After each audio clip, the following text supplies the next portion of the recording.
A lo largo de todo el Nuevo Testamento podemos ver que las falsas enseñanzas... hay un reloj ahí muy lindo. Las falsas enseñanzas siempre fueron un problema para la iglesia. Las falsas doctrinas, en contraste a lo que la Biblia llama la doctrina de los apóstoles. Vemos que Jesús, en primer lugar, en el Sermón del Monte, ya había advertido acerca de esto en el capítulo 7 de Mateo. Él dice, tengan cuidado con los falsos profetas, pues ellos están disfrazados de mansas ovejas, pero por dentro son lobos feroces. Pablo, cuando se despide de los ancianos de Éfeso en las costas de Mileto, en Hechos capítulo 20, en sus últimas palabras, él mismo les dice, ya no los voy a volver a ver, y asumimos les quería dar a entender las cosas más importantes que le preocupaban.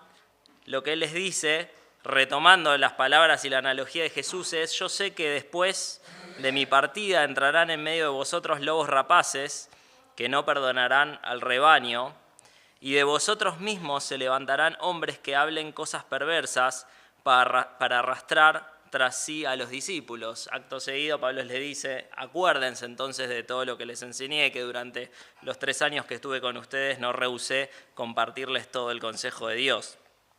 Cuando Pablo le escribe la carta a los Gálatas, retoma un asunto que fue el primer gran tema de división y de discusión entre los cristianos, que era el tema acerca de si la ley judía, y particularmente la circuncisión y los alimentos de la legislación nutricional, vamos a decirle de este modo, judía, decía que debían participar los judíos, y el Concilio de Jerusalén resuelve esto en Hechos capítulo 15 y dice no les vamos a imponer ni la circuncisión ni los alimentos de los judíos. Sin embargo, en la iglesia de Galacia surgen los falsos predicadores, los falsos maestros, los judaizantes, que enseñaban, en contraste a lo que se había dicho y determinado en el Concilio de Jerusalén, que sí debían circuncidarse y que sí debían guardar la cuestión de los alimentos. Y Pablo escribe la carta de los Gálatas para oponerse a esta idea. En Juan, en la primera carta de Juan, capítulo 4, versículo 1 al 3, vemos una advertencia contra los falsos profetas que da el apóstol y de cómo debía distinguirlos la iglesia de aquello que proviene del Espíritu de Dios. Y finalmente vemos en las cartas enviadas a las 7 iglesias de Asia Menor, en Apocalipsis, que se advierte a la iglesia de Pérgamo contra el lugar que le estaban dando a la secta nicolaíta y a la herejía nicolaíta, y a la iglesia de Tiatira se advierte sobre una falsa profetisa a la cual estaban escuchando y a la cual estaban siguiendo, que se llamaba Jezabel. Los falsos profetas siempre fueron un problema. Lo anunció Jesús, y así como él lo anunció, ni bien ascendió a los cielos, empezó a ocurrir y a atacar a la iglesia. Pablo, en el capítulo 3 que terminamos el jueves pasado, terminó con una sección acerca del liderazgo fiel en la iglesia. Lo vimos, cómo debía ser el anciano fiel, cómo debía ser el diácono fiel. Y culmina el capítulo 3, que son los versículos que vimos el jueves pasado, con una confesión de fe, un credo, que como nos decía Sebi, seguramente era cantado, y lo podemos saber por su estructura métrica y por su rítmica. Y sin lugar a duda las confesiones de fe han tenido un lugar muy importante en la historia de la iglesia, y es un tema tal vez para otro día, pero las confesiones de fe ponen en concreto aquello que nosotros creemos y la manera en la cual interpretamos la Biblia. Pablo culmina con una confesión de fe bien sabida por todos y que la aceptaban como la fe ortodoxa predicada por los apóstoles. Y ahora, en el capítulo 4, va a comenzar con una sección que marca un profundo contraste con eso, con la fidelidad de cómo debían ser los líderes de la iglesia y con la fe aceptada por todos los santos. Y va a empezar a hablar entonces de los falsos maestros y de las falsas enseñanzas. El pasaje que tenemos para hoy, que son los primeros 5 versículos del capítulo 4, tiene un carácter introductorio y comienza a hablar acerca de la falsa enseñanza, y podemos dilucidar un poco de qué se trataba esta falsa enseñanza que se estaba imponiendo a los creyentes y de la cual advierte a Timoteo. Y el jueves que viene, que vamos a seguir con este tema, va a hablar acerca de cómo enfrentar a estos falsos maestros y cómo enfrentar esta falsa enseñanza. Vamos a leer entonces el pasaje. 1 Timoteo capítulo 4, versículos 1 al 5, dice: pero el Espíritu dice claramente que en los postreros tiempos algunos apostatarán de la fe. Noten cómo comienza, ¿no? El Espíritu dice, y Pablo hace mucho esto de enfatizar que sus palabras no son de él. Le escribe a los corintios y les dice, les transmito lo que primeramente recibí del Señor. Le escribe a otras iglesias y les dice, esto se los dice Cristo, no los digo yo. Y en este caso da cuenta de que sus palabras son inspiradas por el Espíritu. Dice, pero el Espíritu dice claramente que en los postreros tiempos algunos apostatarán de la fe, escuchando a espíritus engañadores y a doctrinas de demonios, por la hipocresía de mentirosos que teniendo cauterizada la conciencia, prohibirán casarse y mandarán abstenerse de alimentos que Dios creó para que con acción de gracias participasen de ellos, los creyentes y los que han conocido la verdad. Porque todo lo que Dios creó es bueno y nada es de desecharse si se toma con acción de gracias, porque por la palabra de Dios y por la oración es santificado. De este pasaje yo quisiera fundamentalmente destacar 3 aspectos que considero que son centrales o que considero que podríamos explayarnos un poquito en esta noche. El primero de estos aspectos es lo que Pablo llama las doctrinas de demonios, que es la apostasía en sí, aquello que constituye el centro de la advertencia que Pablo está dando sobre lo que está advirtiendo, la apostasía. Y dice que esta doctrina de demonios, que esta apostasía vendría en los últimos tiempos. Una frase muy habitual en la Biblia, en el Nuevo Testamento y también en el Antiguo.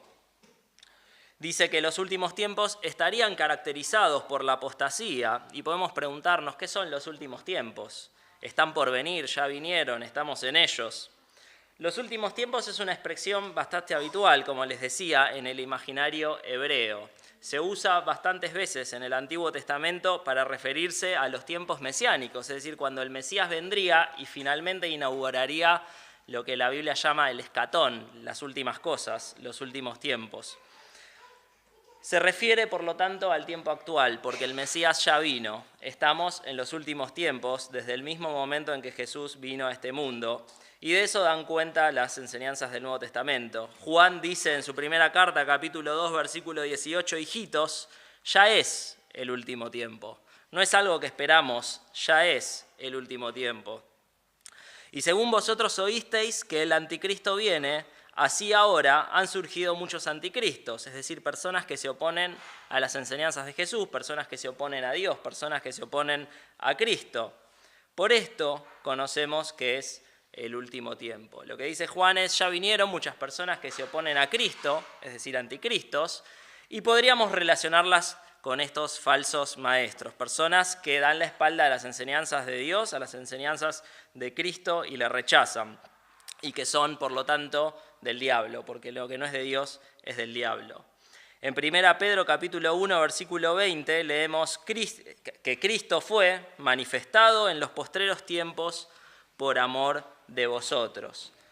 Cristo fue manifestado, efectivamente, en tiempos pasados, Cristo fue manifestado cuando vino a este mundo, en los postreros tiempos, en los últimos tiempos. Por lo tanto, la venida del Mesías, la venida de Cristo inauguró esto que la Biblia llama los últimos tiempos y nosotros estamos en lo que la Biblia llama los últimos tiempos, en los cuales este mundo está transitando hace casi 20 siglos.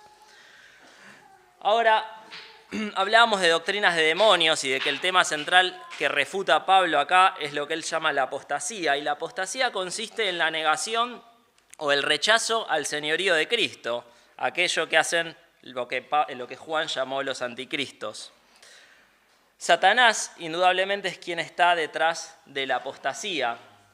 En 2 Corintios capítulo 11, versículos 13 al 15, yo se los leo, dice el apóstol, tales individuos son falsos apóstoles. Está hablando acá acerca de ciertos oportunistas que estaban queriendo beneficiarse de la iglesia para obtener beneficio material. Y dice, tales individuos son falsos apóstoles, obreros estafadores que se disfrazan de apóstoles de Cristo. Y no es de extrañar, ya que Satanás mismo se disfraza de ángel de luz. Por eso, no es de sorprenderse que sus servidores se disfracen de servidores de la justicia. Su fin corresponderá con lo que merecen sus acciones. Lo que está diciendo Pablo es, tal como Satanás es capaz de disfrazarse de un ser de luz, de un ángel de luz, del mismo modo sus servidores se van a disfrazar de personas piadosas. Estos falsos maestros, estos falsos profetas, se van a disfrazar de personas piadosas que sirven a Dios, pero en realidad todo lo contrario. En realidad buscan oponerse a Dios y buscan hacerle daño a la iglesia. Esto lo podemos ver claramente que es el modus operandi habitual, ¿verdad?, de Satanás. Vemos en el huerto del Edén el engaño a Eva. Satanás busca citar las palabras de Dios. En la tentación que Satanás le hace a Jesús en el desierto, vemos que Satanás tergiversa y utiliza para sus propios fines retorcidos la palabra de Dios. Y del mismo modo, Satanás usa a los falsos profetas que parece que están hablando en nombre de Dios, pero en realidad están hablando en nombre del diablo. Las falsas enseñanzas, dice Pablo, proceden de los demonios, ni más ni menos. En Efesios capítulo 6, versículo 11 y 12 dice, pónganse toda la armadura de Dios para que puedan hacer frente a las artimañas del diablo. Porque nuestra lucha no es contra seres humanos, sino contra poderes, contra autoridades, contra potestades que dominan este mundo de tinieblas, contra fuerzas espirituales malignas en las regiones celestiales. Pablo, allí hablando de la armadura espiritual, dice, vístanse esta armadura para enfrentar a nuestro enemigo, que no es ni más ni menos que el diablo. Y ese enemigo nos ataca en el lugar donde más daño puede ser, que es en la iglesia. Hay un autor, un comentarista, que dice que la apostasía no es la consecuencia de un engaño filosófico o teológico de verdades mal expresadas o mal entendidas, sino de escuchar doctrinas de demonios. Para ello, Satanás envía demonios al lugar donde pueda alcanzar a los creyentes, sus propios maestros, para que con una predicación convincente desde el punto de vista humano, abandonen a Dios y sigan sus perversas instrucciones. No serán grandes aberraciones en cuanto a verdades fundamentales de la fe, sino ligeras desviaciones de ellas, que alcanzan a las gentes y los alejan de Dios al alejarlos de su verdad, que no es ni más ni menos que su palabra. Pablo, el apóstol, nos advierte acerca de ser llevados por doquiera de todo viento de doctrina, por estratagema de hombres que para engañar emplean con astucia las artimañas del error. Y en este sentido, la Iglesia cumple un rol que es fundamental en esta prevención, en esto de formar a las personas en la palabra, en la doctrina, en el conocimiento de Dios, para que se arraiguen y no sean llevadas por todo viento de doctrina. Y Pablo esto lo dice en un contexto en el cual está hablando de que los dones espirituales, entre los cuales se encuentra la enseñanza, el ministerio pastoral, etc., son para la edificación de la iglesia, para que crezca de tal modo en estatura a la semejanza de Cristo y en el conocimiento de Dios, que no sea llevada por todo viento de doctrina, por estos falsos maestros y estos falsos profetas que lo que buscan es engañar. Indudablemente, los peligros sobre los cuales advertía Pablo son actuales y son, creo yo, de suma importancia en el tiempo moderno. Porque en la época actual nosotros gozamos con una tremenda bendición, que es la hiperconexión a la información. Podemos acceder a información que nadie podía acceder, era inimaginable hace 30, 40, 50 años atrás y anteriormente a eso mucho más. Sin embargo, en la época actual padecemos la maldición precisamente y paradójicamente del fácil acceso a la información. Es una bendición si sabemos usarlo, es una maldición si no somos precavidos y prevenidos, si no estamos lo suficientemente formados del conocimiento de Dios que nos expresa en su palabra para saber de dónde viene lo malo y para saber identificar doctrinas erróneas. Si cualquiera de nosotros va a una librería cristiana, podemos ver en una góndola un tremendo libro que habla tremendas verdades acerca de la Biblia, y te estoy usando la palabra tremendo en un sentido positivo. Un gran libro de un gran teólogo, un gran comentarista, un gran siervo de Dios que habla grandes verdades, y posiblemente al lado tener un libro de oferta mucho más barato y de más linda portada que dice tremendas herejías. Personas que fueron al cielo y volvieron y recibieron revelación de Dios, personas que nos dan fundamentos para realizar pactos espirituales que nos permitan ganar dinero y todo tipo de cosas y aberraciones que no están en la Biblia y que son falsas enseñanzas y falsas doctrinas. Y eso, en el caso de los que les guste ir a librerías cristianas, que seguramente no sea la mayoría de las personas, pero todos nosotros tenemos acceso a Internet, acceso a YouTube, acceso a mensajes de un montón de personas, acceso a redes sociales, y estamos expuestos totalmente a los ataques del diablo por ese lado, en falsas doctrinas, falsos predicadores que buscan engañar, ya sea que lo sepan o no, y que cometen errores doctrinales y de las enseñanzas de las Escrituras muy serios. Es por eso que tenemos que estar formados en la palabra de Dios. Y esa formación proviene fundamentalmente, dice Pablo, de la iglesia. Los dones de la iglesia son precisamente para que las personas crezcan en su conocimiento de Dios y no se dejen llevar por todo viento de doctrina. El segundo aspecto en el cual quería hacer hincapié, y es una palabra que una expresión que en los últimos tiempos me ha llamado mucho la atención, es cuando Pablo dice la conciencia cauterizada. Habla de hipócritas que tienen la conciencia cauterizada y me interesa reflexionar un poquito en eso. ¿Qué es la conciencia? ¿Tenemos conciencia? ¿No tenemos conciencia? Y en el caso de que la tengamos, ¿cómo la definiríamos? ¿Qué es?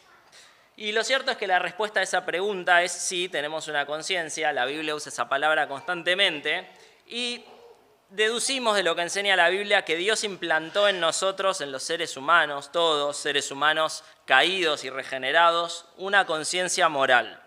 En Romanos capítulo 2, Pablo afirma que los hombres llevan escrito en el corazón lo que la ley exige, como lo atestigua su conciencia, pues sus propios pensamientos algunas veces los acusan y otras veces los excusan. Pablo está diciendo toda la humanidad. Y recuerden de lo que viene hablando Pablo, capítulo 1, dice que ninguna persona tiene excusa, básicamente, de rechazar a Dios, porque Dios se hace manifiesto por las cosas creadas. Y ahora está diciendo, todas las personas tienen una conciencia moral. Y el argumento moral es uno de los grandes argumentos que usan normalmente los defensores de la fe, los apologetas, para argumentar la existencia de un Dios. Así como hay distintos argumentos, un argumento cosmológico, la creación de evidencia de un creador y otros tantos, el argumento moral suele ser uno de los argumentos esgrimidos. El hecho de que los seres humanos nacemos en todas las culturas, en todos los tiempos y en todas las geografías con cierta percepción moral de que hay cosas que están bien y cosas que están mal. Por ejemplo, mentir está mal en todas las culturas, matar está mal en todas las culturas. Bueno, esta conciencia moral da evidencia de que tiene que haber un diseñador inteligente que implantó esa conciencia moral en nosotros. Y este es un argumento muy difícil de refutar para probar la existencia de Dios. Hay quienes dicen y intentan explicar mediante una cosmovisión evolucionista, darwinista, que la conciencia moral es el resultado de la selección natural y de la supervivencia del más apto. Sin embargo, no parece tener mucho sentido desde mi punto de vista eso. Lo cierto es que Pablo dice tenemos una conciencia moral. Los hombres tienen una conciencia moral que desde luego está corrompida, al igual que todos los aspectos del ser humano, pero que aún sigue ahí y que aún da cuenta de la imagen de Dios en nosotros, incluso en los hombres caídos. Ahora, la conciencia de la cual nosotros gozamos no es necesariamente un buen patrón de referencia para la conducta. Precisamente por lo que decíamos, como somos personas caídas, nuestra conciencia puede estar corrompida, puede estar nublada, y no es bueno simplemente guiarnos en nuestra conducta y en las cosas que hacemos y las decisiones que tomamos simplemente por nuestra conciencia. Y a eso Pablo llama una conciencia cauterizada. Algunas traducciones dicen una conciencia endurecida. Y en 1 Corintios capítulo 4, versículos 3 y 4, Pablo habla un poquito acerca de esto. Y lo dice hablando de él mismo, no de personas caídas. Dice, por mi parte, muy poco me preocupa que me juzguen ustedes o cualquier tribunal humano. Es más, ni siquiera me juzgo a mí mismo. Porque aunque la conciencia no me remuerde, es decir, aunque yo tenga la conciencia tranquila por las cosas que hago y que hice, no por eso quedó absuelto. Es decir, que yo tenga la conciencia tranquila no es garantía de que no hice nada malo y de que obré mal. ¿Por qué? Porque yo podría tener la conciencia cauterizada. El que me juzga, en cambio, es el Señor, dice Pablo. Finalmente, quien puede decretar si lo que yo hago está bien o está mal, es correcto o incorrecto, si tomé una buena decisión o no, es Dios. Y no debiera confiar en mi conciencia para tomar decisiones. Muchas veces escuchamos eso, ¿no? Bueno, si te sentís tranquilo con esta decisión, tal vez es la decisión correcta. No sé. Hay mucha gente que se siente muy tranquila con lo que hace y hace pecados aberrantes constantemente. Por lo tanto, cuidado con nuestra conciencia. Uno pudiera tener un muy buen concepto de sí mismo, pero puede encontrarse errado, puede encontrarse equivocado, porque su conciencia fue mal informada en cuanto a lo bueno y lo malo, en cuanto a lo justo y lo injusto. Podría una persona, sin saberlo, estar cometiendo terribles errores, y siempre ponemos los ejemplos, ¿verdad? Pensemos en una tribu, en una isla en el medio de Oceanía, que jamás está completamente aislada y jamás recibió la palabra de Dios, jamás recibió el Evangelio, y cometen errores y transgreden la ley de Dios y pecan.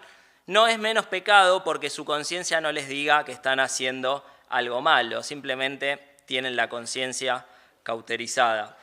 Entonces, las normas éticas con las cuales vivimos no son relativas, son absolutas, tal como hemos dicho varias veces los domingos a la mañana. Nosotros tenemos que vivir entonces de acuerdo a principios absolutos, a principios bíblicos, que es la única norma absoluta para nuestra fe, es decir, para lo que creemos y para nuestra conducta, buscando siempre de qué manera nuestras decisiones, nuestras acciones, nuestras actitudes y nuestras conductas se aplican a nuestra vida de acuerdo a los principios bíblicos. Y entonces vamos al tercer aspecto que quería resaltar y del cual Pablo también habla en este pasaje, que es la idea de la libertad cristiana. ¿Qué hacemos con aquellas cosas sobre las que la Biblia calla? ¿Cómo tomar decisiones acerca de las cuales la Biblia no nos da mandatos específicos? Y se nos pueden ocurrir un montón de cosas, porque en el mundo que nosotros vivimos nos encontramos con desafíos que en los tiempos bíblicos no existían y para los cuales no se dan indicaciones concretas. Sin embargo, se nos da en la Biblia principios divinos por medio de los cuales vivir y que nos sirven para tomar decisiones. La Biblia nos muestra muchas veces cómo se aplican muchos de los principios bíblicos que se nos presentan. Sin embargo, no nos presenta todas las aplicaciones posibles. Nos presenta el principio bíblico y luego nosotros lo aplicamos a cada decisión de nuestra vida. Un ejemplo clásico es: no os embriaguéis con vino. No, a mí no me gusta el vino, yo me embriago con cerveza, podría decir alguien. No, lo que te está diciendo ahí es un principio teológico, un principio de conducta que nos da Dios. Bueno, a mí no me gustan las bebidas alcohólicas, yo simplemente voy a fumar un poco de marihuana. No, nuevamente, hay un principio bíblico de que no te dejes dominar por nada más que el Espíritu Santo en ese pasaje y aplica a absolutamente todo aquello que tome el dominio de tu conciencia, de tu ser, de tu manera de conducirte, que no sea el Espíritu Santo. Principios bíblicos que tienen muchas aplicaciones. La aplicación no siempre está en la Biblia, pero nosotros podemos deducirla en base a que hagamos una buena interpretación del principio bíblico. Y entonces, ¿cómo vivimos de acuerdo a la libertad cristiana respecto a aquellas cosas que la Biblia no nos enseña, cosas específicas, siguiendo los principios bíblicos? Ahora, Pablo está un tanto preocupado en esta carta porque se repite el problema de la iglesia de Galacia. Y hay algunas personas que están imponiendo reglas en la iglesia añadidas a la Biblia. La Biblia no las enseña, no se deducen de principios bíblicos, al menos no del Nuevo Pacto, y están siendo impuestas a las personas. Y vemos fundamentalmente que se habla de dos cosas, ¿verdad? Comida, en el pasaje que leímos de Timoteo. Había algún problema ahí con la comida y determinados alimentos que no querían algunas personas que otros coman. Podemos asumir que tenía que ver con alimentos tal vez como lo que se trata allí en Corintios, sacrificados a los ídolos, o tal vez con alimentos del régimen judío. Y otra cosa que se estaba imponiendo a los creyentes, o a algunos de ellos, era el celibato, que no se casen, que se queden solteros. Y Pablo les está diciendo, estas reglas no se las puede imponer ninguno de ustedes porque ustedes viven de acuerdo a la libertad cristiana. Tenemos que tener en cuenta que la Iglesia no puede imponer a las personas una manera de vivir que exceda a los mandatos bíblicos. Esto es lo que hacían los fariseos. Como la Biblia no da pautas absolutamente para cada situación de la vida, los fariseos simplemente se las inventaban. Y añadían reglas que tenían que ser cumplidas como si fueran palabra de Dios. Y muchas veces esto pasa incluso en las iglesias. Por ejemplo, iglesias hoy en día que impiden determinados alimentos, iglesias que impiden el consumo de alcohol, iglesias que impiden determinado tipo de ropa, etcétera, etcétera. No podemos imponer pautas y reglas como si fueran palabra de Dios inspirada cuando la Biblia no lo hace. Simplemente debiéramos dejar que cada persona en ese caso decida de acuerdo a la libertad cristiana de la que goza si no está violando ningún mandato bíblico. Pablo, decíamos, habló de esto mismo cuando le escribió a los Gálatas y allí en la carta a los Gálatas Pablo contrasta esta idea de vivir de una manera legalista, siguiendo normas extrabíblicas, a vivir conforme al Espíritu. El problema entre los Gálatas era muy sencillo, no podían entender la gracia de Dios. Es una carta a Gálatas que nos habla acerca de la gracia de Dios, por eso le gustaba tanto a Lutero, que en la Reforma, ustedes saben, el tema de la gracia fue fundamental. Pero los Gálatas no entendían cómo se podía vivir de acuerdo a la gracia de Dios. ¿Cómo? ¿Me estás diciendo que esto es gratis? ¿Que yo voy a ir al cielo sin hacer mis propios esfuerzos, que ya hizo todo Cristo? Esto no puede ser tan sencillo. ¿Me decís que ya tengo garantizado el cielo simplemente por creer? De ninguna manera. Ustedes imagínense, se anotan a una de esas materias horribles en la facultad que tienen que ver con matemática, física, algo de eso, y llegan el primer día a la clase y el profesor les dice, bueno, ustedes quédense tranquilos que ya todos tienen garantizado el 10. Todos tienen garantizado el 10. Seguramente los alumnos no van a hacer ningún esfuerzo por aprender, por rendir bien los exámenes, porque ya tienen asegurado el éxito. Este era el razonamiento que implementaban los Gálatas. ¿Cómo se nos va a decir que tenemos ya garantizada la salvación y que no tenemos que hacer nosotros nada porque lo hizo todo Cristo? Seguramente nosotros tenemos que hacer algo. Y implementaban las reglas de la ley y vivían de una manera legalista. Y fíjense lo que les dice Pablo en Gálatas capítulo 5. Él les dice, les hablo así, hermanos, porque ustedes han sido llamados a ser libres.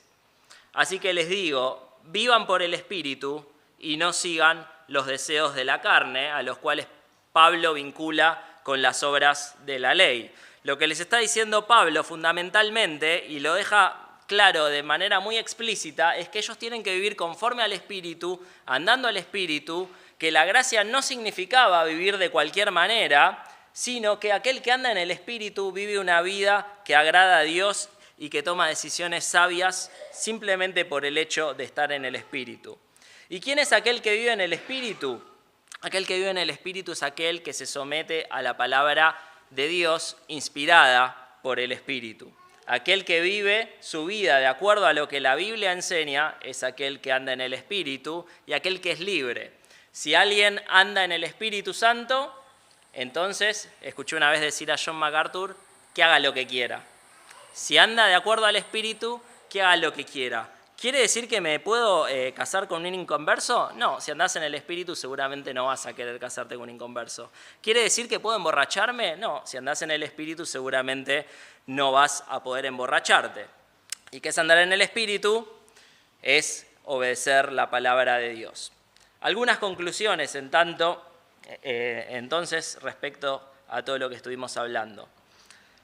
Pablo se opone a las falsas enseñanzas, a los falsos maestros, y fundamentalmente plantea que el antídoto contra las falsas enseñanzas y los falsos maestros es ni más ni menos que la palabra de Dios, la Biblia.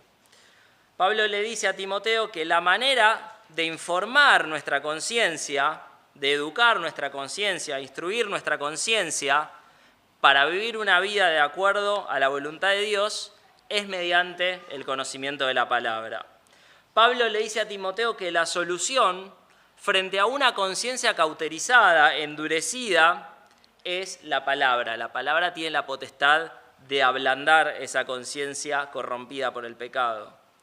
Los principios divinos, le dice Pablo a Timoteo, para que vivamos andando en el Espíritu, los encontramos en la palabra. La libertad cristiana, mediante la cual nadie te puede obligar a hacer algo que no está en la Biblia y que nos lleva a vivir de una manera sabia, es cuando vivimos mediante la palabra, obedeciendo la palabra, y para eso necesitamos conocimiento de la palabra. Por lo tanto, no existe otra manera de enfrentar la apostasía, las falsas enseñanzas, a los falsos maestros, que no sea estudiando, entendiendo y abrazando y, diría, viviendo lo que la palabra, es decir, la Biblia, nos enseña. Por lo tanto, como iglesia debemos perseverar en conocer la palabra de Dios, porque cuando conocemos la palabra de Dios, lo que estamos haciendo es conocer más a Dios, conocer su voluntad y conocer la manera en la cual Él quiere que vivamos, siendo libres, porque Jesús nos hizo libres en la cruz. Amén.